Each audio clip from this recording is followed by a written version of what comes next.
Audio Jungle.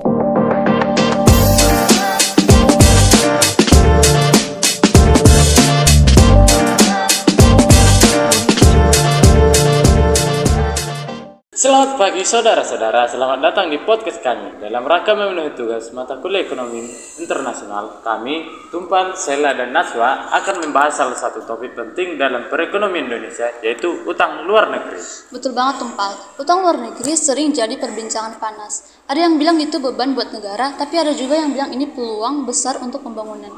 Makanya di podcast ini kita bakal kupas tuntas apa sih sebenarnya utang luar negeri ini, bagaimana kondisinya di Indonesia sekarang, dan apa saja tantangan serta solusinya. Oke, langsung saja kita mulai dari yang paling dasar. Apa sih itu utang luar negeri dan kenapa kita membutuhkannya?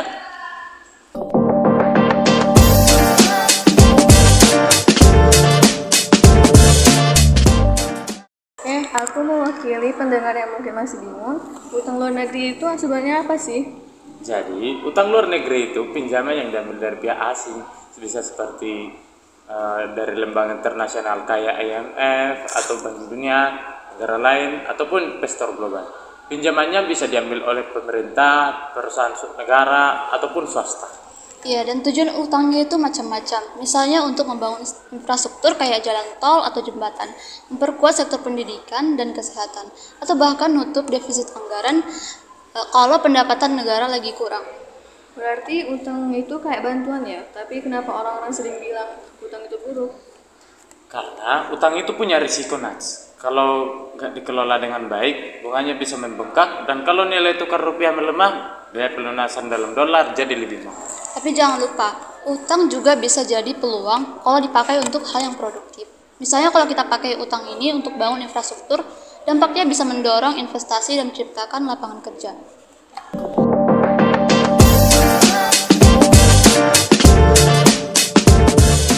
Sekarang aku penasaran gimana sih kondisi utang luar negeri Indonesia saat ini? Kita harus khawatir nggak sih? Oke, kalau kita lihat dari data terakhir, utang luar negeri Indonesia masih dalam batas aman, yaitu sekitar 39% dari PDB. Angka ini masih jauh di bawah batas aman internasional, yaitu 60% dari PDB. Iya, dan pemerintah juga fokus banget memastikan utang ini dipakai buat hal strategis, seperti pembangunan infrastruktur, jalan tol, pelabuhan, bandara, bahkan energi terbarukan. Tetapi kenapa tetap ada kekhawatiran dari masyarakat soal utang ini? Karena ada risikonya, Nas. Pertama, nilai tukar rupiah. Kalau rupiah melemah terhadap dolar, maka cicilan utang dalam dolar jadi lebih mahal. Kedua, kalau penerimaan pajak negara turun, bisa bikin beban APBN semakin berat. Jadi solusi dari pemerintah apa, Sel? Salah satunya yaitu memastikan utang baru hanya dipakai untuk proyek-proyek produktif yang bisa menghasilkan pemasukan di masa depan. Misalnya jalan tol yang memungut tarif. Selain itu, pemerintah juga meningkatkan penerimaan pajak supaya nggak terlalu bergantung pada utang.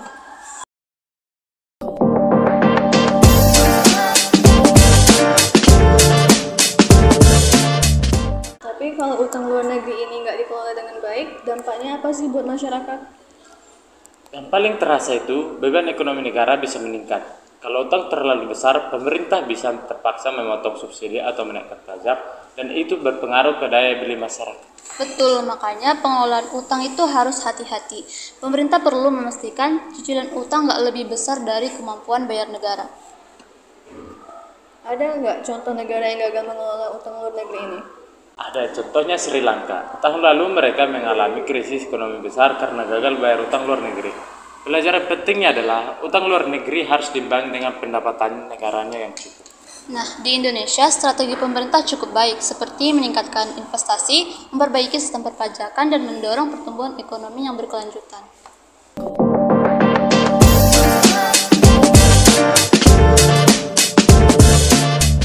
Jadi kesimpulannya adalah utang luar negeri itu gak selalu buruk, tapi juga bukan hal yang bisa diabaikan risikonya. Kuncinya ada di pengelolaan yang transparan dan produktif. Dan kita sebagai masyarakat juga perlu paham dan ikut mengawasi kebijakan utang pemerintah supaya bisa memberikan masukan yang konstruktif. Terima kasih sudah mendengarkan podcast kami hari ini. Semoga bermanfaat buat kalian, terutama untuk memahami lebih dalam utang luar negeri. Sampai jumpa. Sampai jumpa.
Hari Najwa, contohnya Sri Lanka. Tahun lalu mereka mengalami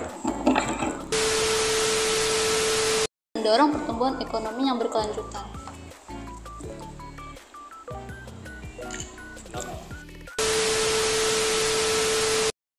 Jadi kesimpulannya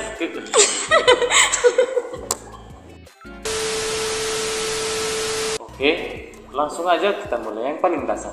Apa sih itu utang luar negeri dan kenapa kita membutuhkannya?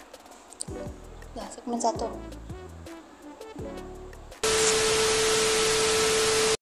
Dan negara lain atau investor global. Ulang dulu. Astagfirullah.